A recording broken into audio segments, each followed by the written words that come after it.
বালিশের পাশে মোবাইল রেখে ঘুমালে 4 ধরনের রোগ আপনার হতে পারে। এটা আমি যখন ইন্ডিয়ায় গিয়েছিলাম তখন এক ডক্টরের সাথে কথা হয়েছে, তিনি আমাকে বলেছে বিভিন্ন ধরনের সমস্যা হয়, তবে এই 4টি খুবই ইম্পর্টেন্ট। বিশেষ করে আমরা আমাদের সমাজে, আমাদের সোসাইটিতে ম্যাক্সিমাম মানুষ আমরা আমাদের ফোনগুলো রাতের বেলা যখন ঘুমাই তখন আমরা বালিশের নিচে রেখেই তারপরে ঘুমিয়ে যাই। এরকম হয় কি হয় না?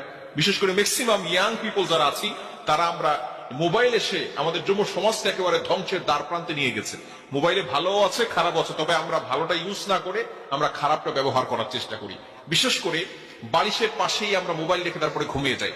আবার কিছু কিছু মানুষের ঘরে এমন ভাবে সেটিং করা আছে, একেবারে ঘরের পাশে খাটের পাশেই তার চার্জারের জন্য ব্যবস্থা করা আছে। মোবাইল চার্জে দিয়ে সেখানেই বালিশের পাশে মোবাইল রেখে চার্জে দিয়ে সে সেখানে ঘুমিয়ে পড়তেছে, যার কারণে বিভিন্ন ধরনের রোগ হওয়ার সম্ভাবনা আছে।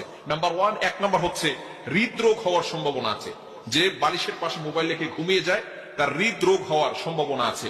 এবং দ্বিতীয় নাম্বার হচ্ছে মাথা ব্যথা হয়। অনেক সময় আমরা বুঝি না কেন যেন মাথা ব্যথা হচ্ছে, ঘুম থেকে ওঠার পরে মাথা ব্যথা করতেছে। মাথা ব্যথা হওয়ার অন্যতম একটি কারণ হচ্ছে এই বালিশের নিচে মোবাইল রেখে দেওয়া। এবং তৃতীয় নাম্বার হচ্ছে ব্রেন ক্যান্সার হওয়ার সম্ভাবনা আছে। মানুষের ইন্টেলেকচুয়াল পাওয়ার, মেধা শক্তি দুর্বল হয়ে যায়। শুধু তাই নয়, ব্রেন ক্যান্সার হওয়ার একটা প্রবল সম্ভাবনা তার হয়ে যায় যদি বালিশের নিচে মোবাইল রেখে ঘুমায়। এজন্য অবশ্যই আমরা এই বিষয়গুলো থেকে